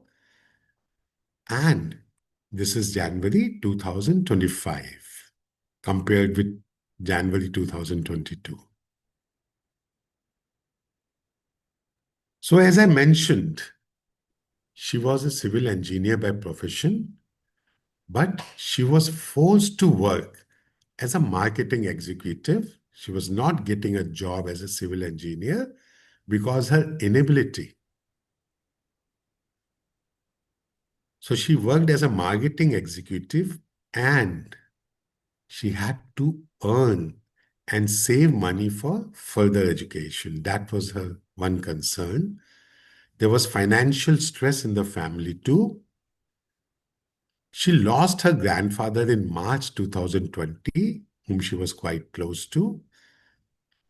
And her father lost his job recently before she came to me. She had to sell her car in August 2020, which made her feel annoyed. What is annoyed? Slightly angry and slightly irritated, but she never showed it. So we have causations or ailments from here, from grief, from pecuniary loss. Now, it's not financial loss, it's pecuniary loss. What is pecuniary? Concerning or involving money. And we had ailment from vexation. What is vexation? Vexation is the state of being annoyed, frustrated, or worried. And then I have taken ailment from reserved displeasure. What is reserved displeasure? It means consciously or deliberately suppressing the feelings of annoyance or of dissatisfaction rather than openly showing them. So that is why I took these 4 causation into my repertorization. So as we studied before, friends, the known causes of homeopathy, the known causes of facility. I think I need some sugar. Can you pass me some chocolate? As we studied before, the known causes of SLE are genetic, environmental factors, but much above them, I would say they are the emotional factors, which we in homeopathy give high importance in selecting the remedy. And here we have not 1, but 4 causative factors which I took for repertorization to find my starting remedy. Past and childhood history. At the age of 13 years, in 8th standard, she broke her right ring finger. She never liked school and fell sick frequently, was into sports and martial arts, and is a double black belt in mixed martial arts. But she had to stop in 2020 due to her condition. Mother's interview revealed that as a child, she has been always fearless, moody, and touchy. Would get angry easily, can shout but gets cooled down equally fast. She loves outdoor, was adventurous, a risk taker, and very attached to family. So from this history, I took activity desire for fearlessness, audacity, and love for family. Now, what is audacity? Audacity is a willingness to take bold risk, which this girl was. Patient own description of herself. Her own interview revealed that she is outspoken. Nearest rubric we see, I found, tells the plain truth. She was headstrong, not into finer things like music or arts. I would rather be out driving, doctor, than sitting at home drawing or painting. Adventurous, or nearest rubric will be practical. Aversion to commands. So I took the nearest rubrics as disobedience, refusal to accept someone's authority. Very fixed in her ideas, not very competitive academically, but competitive in sports, very independent, mature, quiet person of very few words. Now, this thing, what she told me, I didn't agree with her because I was finding my observation was opposite. She was quite communicative when she came to me, even in that condition. Doctor, I will not marry outside of community. The person has to be of the same status. So what does this indicate? An ego, a person's sense of self-esteem or self-importance. Doctor, I cannot throw anything.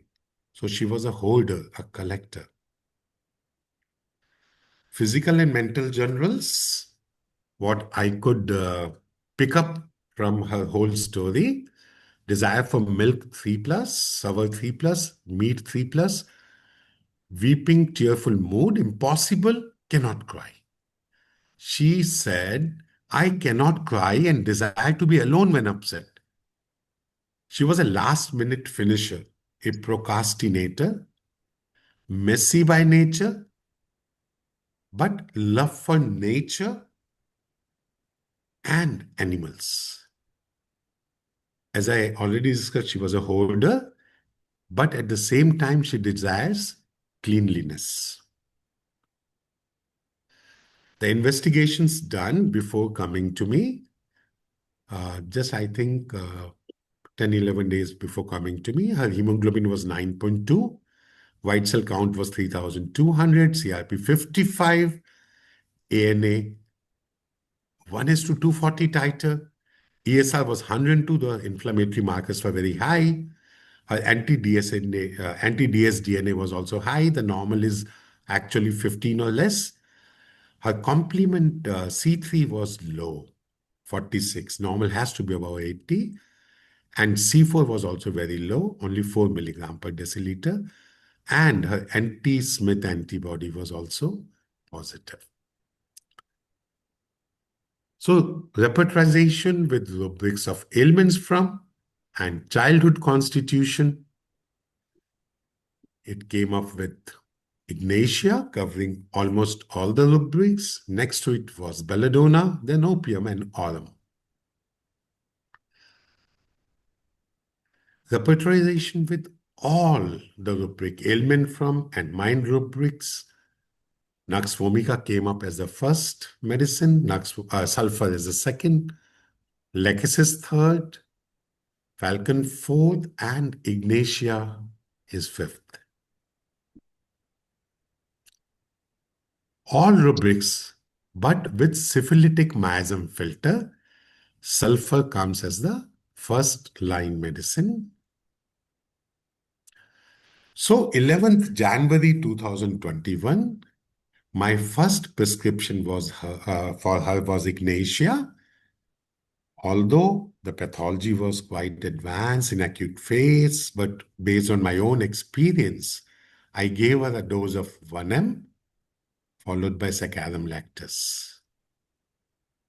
Third day she called me that she has developed a very high fever with headache, severe body aches, with increased thirst and sleepiness and chills.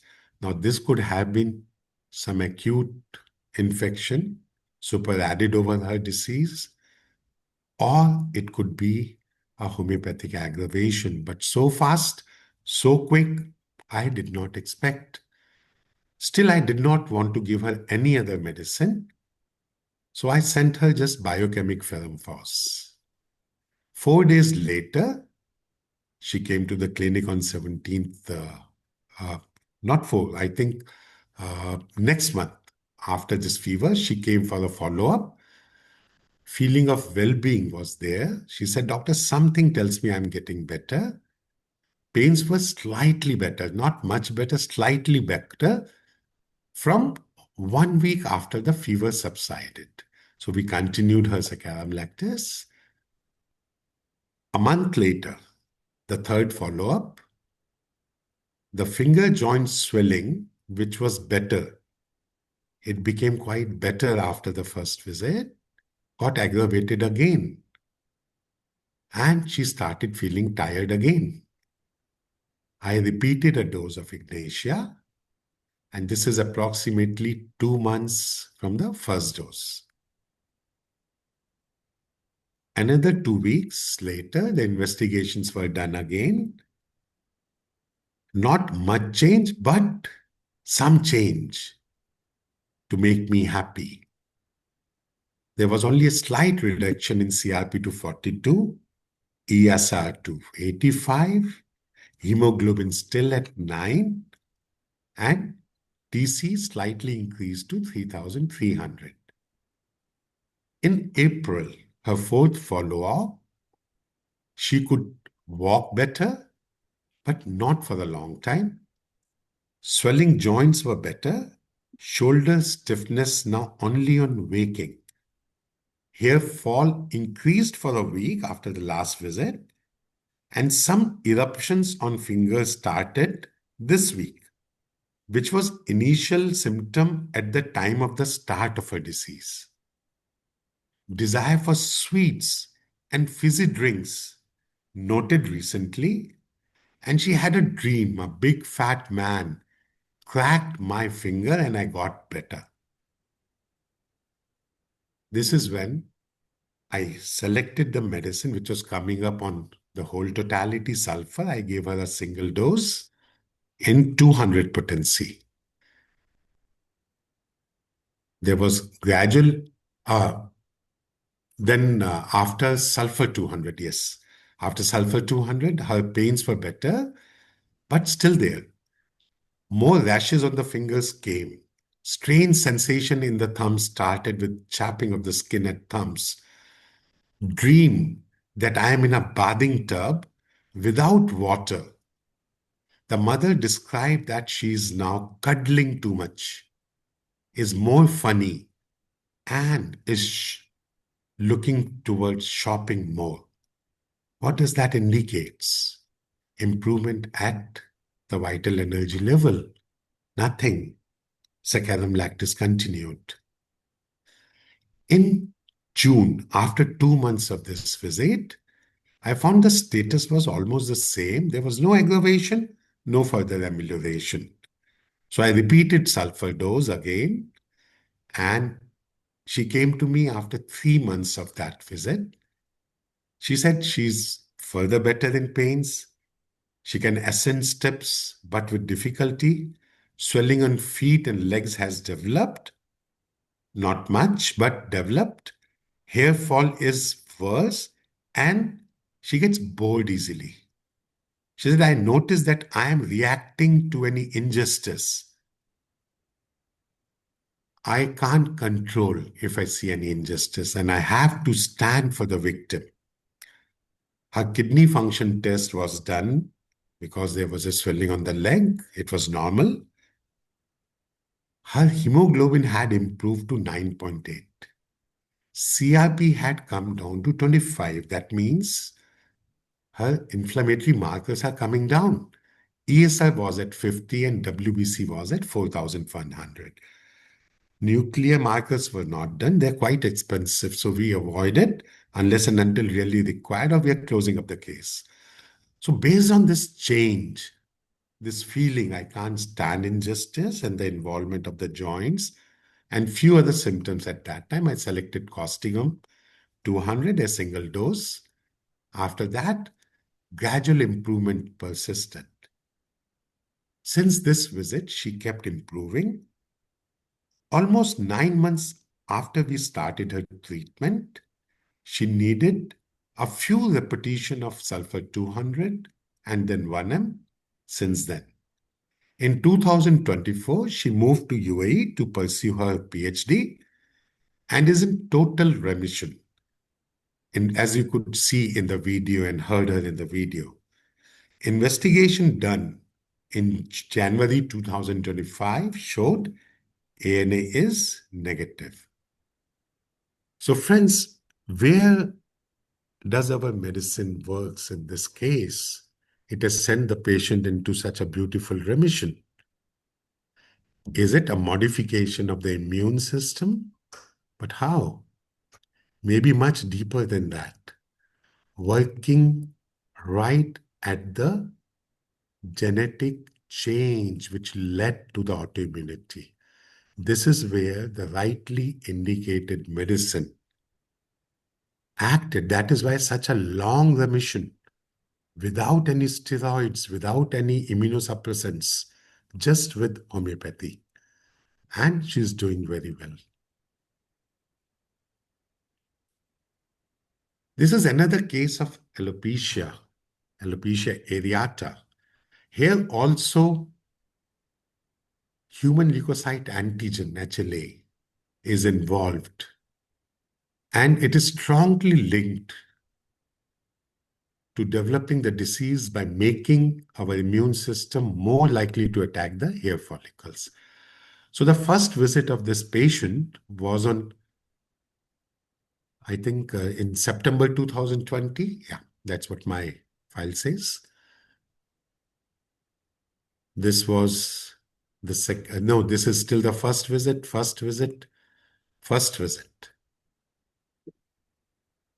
This is December, the third visit.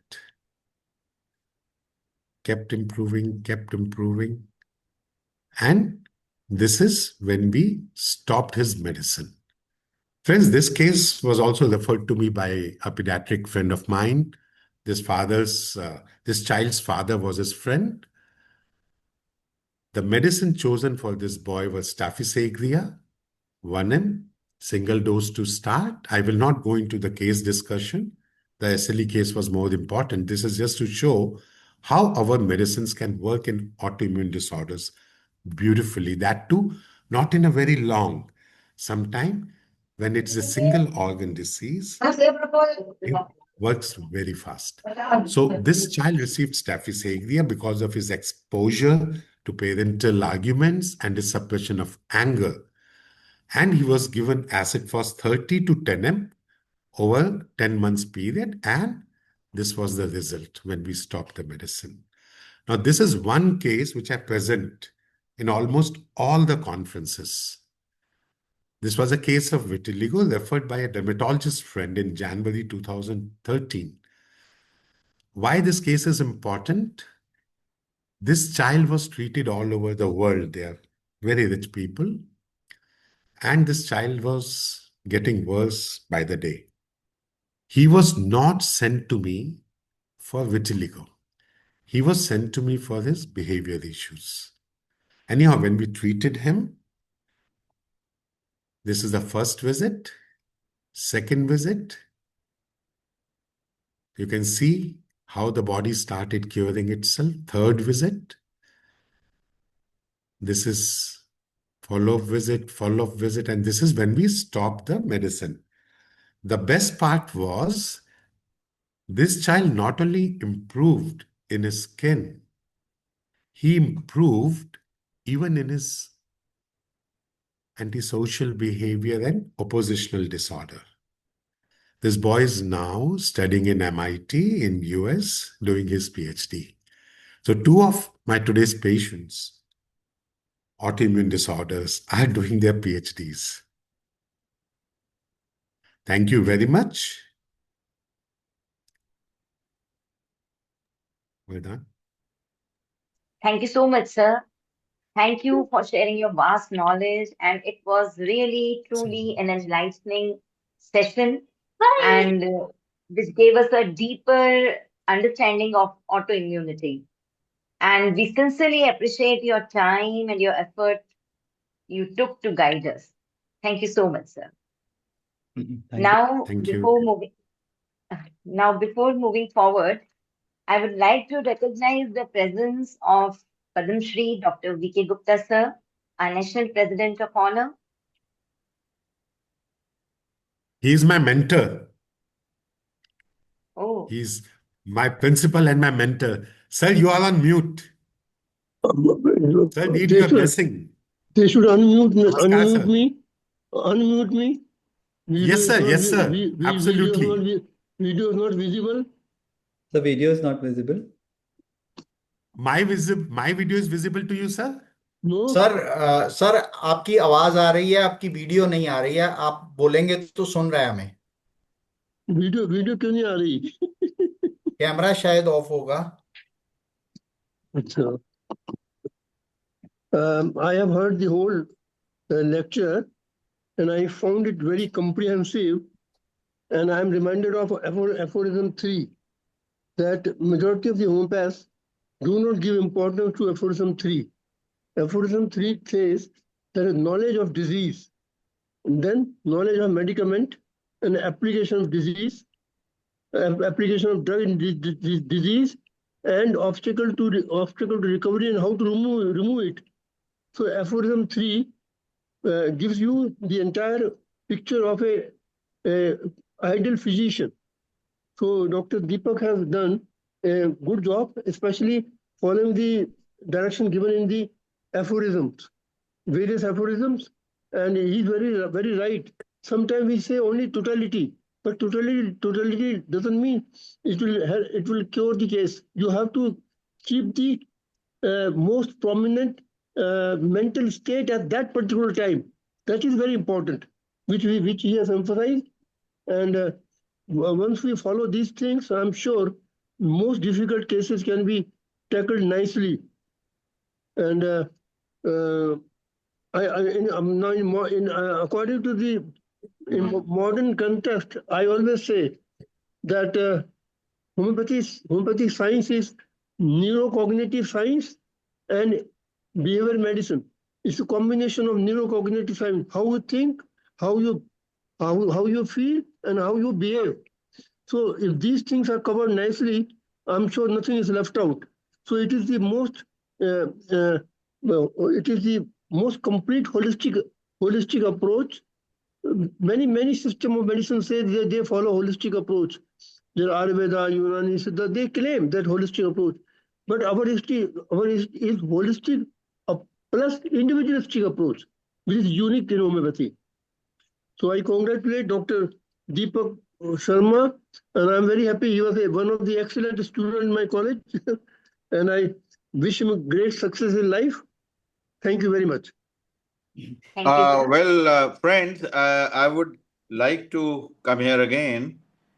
Dr. Padam Shri V.K. Gupta ji, I would like to tell you all that all the institutionally qualified homeopaths, that IIHP was founded by Padam Shri Dr. K.G. Saxena sir. He was the first Padma Shri, the first physician to the President of India. After him, Dr. G.L.N. Sastry from Hyderabad, a strong pillar of homeopathy, he took the reins of IIHP. And after that, Dr. V.K. Gupta is another one great personality who has been physician to many presidents of India. He is the Padam Shri awardee. He is chairman of the scientific committees of CCRH, National Homeopathic Commission. And I would like also to let you know that when COVID broke out, this epidemic came into the country, the Prime Minister called up the Secretary Ayush and told him to tell the chairman of the Scientific Committee of Homeopathy, Dr. V.K. Gupta, to come out with some homeopathic remedy, because homeopathy was very helpful in early 90s when plague had epidemic had affected the world. So Dr. V.K. Gupta was given a call by the Ayush minister himself, and very next day, the committee under the chairmanship of Dr. V.K. Gupta sir, they decided with arsenic alb as the immunobooster, which was announced by the government of India. So, Dr. we are so proud that we have the strongest authority on homeopathy in India as our president of honor. So, thank you, Dr. V.K. Gupta sir. I like to add here. There 7 to 8 papers have been published about the efficacy of arsenic album in COVID-19. And you will be happy to learn that we found that arsenic album had an immunomodulatory effect in cases of COVID-19 also. This has been done. Yes, sir. Yes, definitely. We have seen that publication, definitely. And we'll proceed further with the session. And thereafter, I have to invite our worthy National President also to address us. So, Dr. Anuradha, please proceed. Yes, sir. So I would also recognize, I would like to recognize the presence of Dr. Sivamurthy sir, our National President, Dr. Harshprakash Sharma sir, National Advisor, Dr. Vijay Chauhan sir from Delhi, Dr. Geeta Mongia ma'am Dr. Geeta Mongia ma'am, Chairman, National Women's Cell, Dr. Vinita Sahani ma'am from Dubai, and Dr. Laduna sir from Jaipur, among all other attending the webinar. So, taking the proceedings further, now I would like to invite our organizing secretary, Dr. Harpreet Kaur, to please take the Q&A session. Dr. Harpreet, over to you. Thank you, Dr. Anuradha. Thank you very much, all my respected senior doctors. Although we were expecting many questions from our audience, but there are very few. Dr. Deepak, there are two questions from Lenovo. One is, which repertory do you use for repetization? Second is, what was the frequency of doses of ferrum phos biochemic medicine you have given to the first case SLE of that girl? Please answer these questions. Yes, Dr. Deepak. as far as repertory is concerned, I have a software called Vision. I have been using it for last, sorry, 15 years. And in that, we have combined repertory, complete repertory, Murphy's repertory. So what I do, if I don't find a symptom rubric in one of the repertory, I take it from another. You can combine in that software. Sometimes I can take from multiple repertories in that, and I convert it into a single rubric so that I don't miss any medicine. So that is the answer to your first question about repertory. About ferrum phos, it was 3x, one tablet given 3 times a day. It was more given for patient psychology rather than for its action. I hope Lenovo got the correct answer from you. Dr. Thank you Poonam. so much, sir. I'll now take my privilege to invite our esteemed chairman, National Scientific Committee IIHP, and chairman Scientific Committee International Homeopathic Foundation, respected Dr. Muktinder Singh sir, to give his professional concluding comments to the session. Over to Dr. Muktinder Singh sir. Thank you very much. Yeah, very good evening to all attendees, and congratulations to Chandigarh State Branch for holding such a knowledgeable session. Thank you, sir. About Dr. Deepak Sharma, I have been knowing him since long, and we have been sharing stages, and we are very good friends. His precision on the topic here is because if you see, I was seeing that many of us were finding it very theoretical part being taught in so much elaboration, but mind it is not elaborative. He has put Gagar mein Sagar. So he has put it so precisely and so concise way. So I would here, as in the capacity of chairman and scientific committee, I would make it sure that this recording is put on our IIHP YouTube channel, and I would ask you all to see it multiple times so that you can understand the basics of immunology.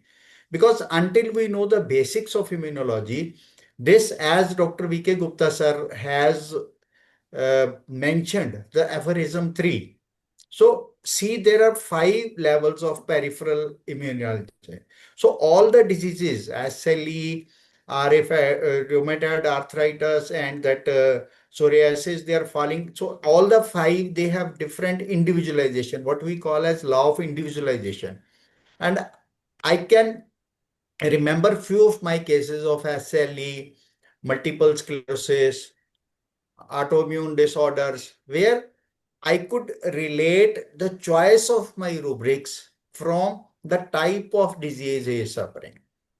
So supposing there is a renal case, autoimmune renal inefficiency case, where the organ affected is kidney, and the type of autoimmunity. You can have the range of mind symptoms and from which mind symptom to pick up. That is very important, because repertory has a rule, GIGO, garbage in, garbage out. If you are going to put everything into repertory, it is going to give you anything. If you want to a precise prescription, you need to be precise in your selection of the remedy. So Dr. Deepak in this first case has mentioned about, and in his theory part also of homeopathy, that disposition is important. Now here, there are multiple medicines coming up, but why Ignatia has acted is because of the matching disposition of the patient. Aphorism 210, Dr. Henneman clearly states that if you give ignatia to a nux vomica patient, although there is a totality matching, but it will not act. If you give pulsatilla not to a pulsatilla, if it's a tearful, not a strong person, if you give pulsatilla to this patient, although it was coming up very near, so it will not act because the girl is very audacious. So audacity, daredevilness, the remedy has to cover. And surprisingly, even after the causticum was given, ignatia is also one of the strongest remedy of injustice intolerance.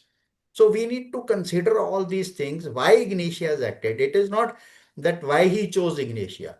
Here, it is a retrospective case that we have seen the miracle of ignatia.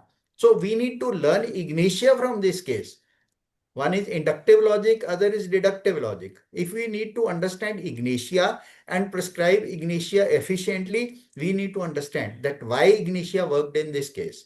So this is a kind of, as he has told, that he is working on PhD thesis on these cases. So that would be very helpful. So I would definitely love to talk to Deepak about this, that what to include in that thesis if he seeks my suggestions. So I'll definitely add some more light into it. But to be precise, to be on the topic, this remedy has acted because it has a genetic predisposition, it has a disposition matching, it has symptomatic matching, and above all, it has a matching of sensitivities. Girl was sensitive to grief, girl was sensitive to pecuniary loss, girl was sensitive to vexations, girl was sensitive to reserved displeasure. So this makes it ignatia.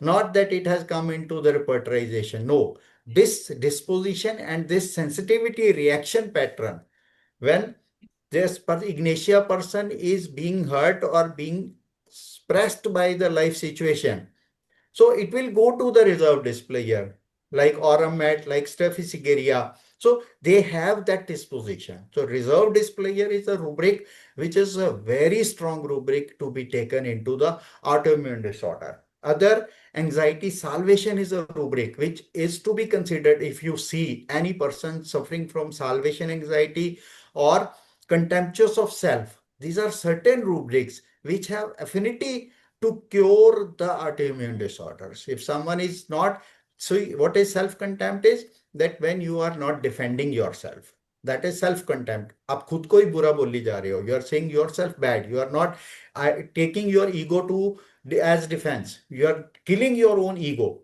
So this kind of rubrics, so there is selection of rubrics which are hallmark of autoimmune disorder.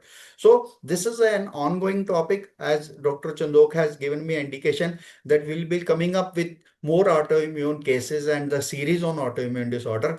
So we'll definitely do further churning of what the seed has sown. Thanks to Dr. Deepak Sharma, he has beautifully put up the foundation for theoretical part, sacrificing most of his lecture to the theory part.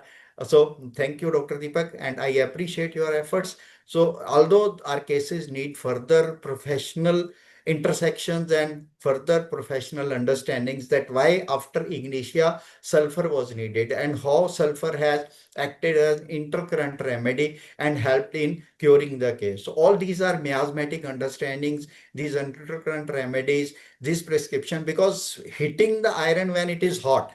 So introducing the right remedy in right potency at right stage of the case makes a case important. Otherwise, we sum up, end up in making it a complex disease. And one beautiful quote from his lecture, that a homeopath, if he intend to treat autoimmune disorder, has to have confidence and patience of his selection of remedy. That was a real nail in the coffin, because if you want to treat such cases, you need to be patient. You need to be confident of your prescription and hold on to your prescription. If you cannot hold on to your prescription, you are going to change the prescription out of your own anxiety, out of your own insecurity, out of your own lack of knowledge. You are going to mind it. You are going to spoil such cases. So with that, I think time is running fast. So I conclude my comments. So my special regards to Dr. V.K. Gupta sir. He has been our mentor, and his presence, despite of his health, he is the senior most student, I would proudly say that he always listen. Even a first year student, if he is speaking, he'll be listening. He's a good listener. So being a humble person, being a good listener. So salute to Dr. VK Gupta sir. Sat Shri Akal sir. ਤੁਹਾਡੀਆਂ ਆਸ਼ੀਰਵਾਦ. So with that, I conclude my comments. Yeah. Very good conclusion, Dr. Muktinder Singh. Very rightly, like I was online with him during the seminar, and we were really commending upon Dr. Deepak's efforts to bring in. He squeezed the immunology is a very tough science to understand. I tried because I deal with autoimmune disorders only since last 15 years plus, and I have been trying to study immunology. It's very, very difficult. That's what Dr. Muktinder Singh also said. He has tried to put it in a funnel for us. And I'm sure with this kind of approach, even I can request him to further explore these small chapters which you have made. You have given us the cellular immunity and phenotype skimming and all these things. You try to explain it in more conceivable language for the homeopaths, because we have not been taught immunology in our professional syllabus. So learning this is also very, very important, because it has become a trend these days. Some of our homeopaths, they are exploring on autoimmune diseases because they feel that there's a need of it. Lots and lots and lots, large number of people are getting affected by autoimmune disorders because of the lifestyle which people are forced to undergo these days, and what they are adopting by choice also, and the atmosphere around, the competitiveness, and what we are eating, what stress is we are getting from the media, everything. And this is resulting into, a lot of suppressions and repressions and marital discords, and you all know the histories we get from the patients. And with this, the number of autoimmune diseases is increasing rapidly. So all good homeopaths, they're trying to help the patient suffering from autoimmune. But there are large number of homeopaths, those who are just putting along on their board autoimmune specialists because they want patients coming to them. But I would request everybody, it's very important that when we treat a patient of autoimmune disease, we must ourselves know very well what are autoimmune diseases and how the disease has affected my patient. We have to evaluate the causes very rightly. And that's what I told Dr. Muktinder Singh on phone in between, that we will be taking it up as a series now onwards. So our next webinar again would be on autoimmune diseases, and we'll get some good speakers from the globally. We will get Dr. Muktinder Singh will be one of them in the forthcoming sessions, and we will call Dr. Deepak once again in the coming times to come up with the further explanation of his scientific explanation. Thank you very much, Dr. Sahab. Here, I would request Dr. K.S. Sivamurthy, our National President, our very young, dynamic personality from South, to address us with his how he attended the whole session. I'm thankful to him, and we would like to listen from you what you have to say about our today's webinar. Dr. K.S. Sivamurthy. Hello. Yes, hello, sir. Am I audible, sir? Yes, absolutely. Okay. Good evening, friends.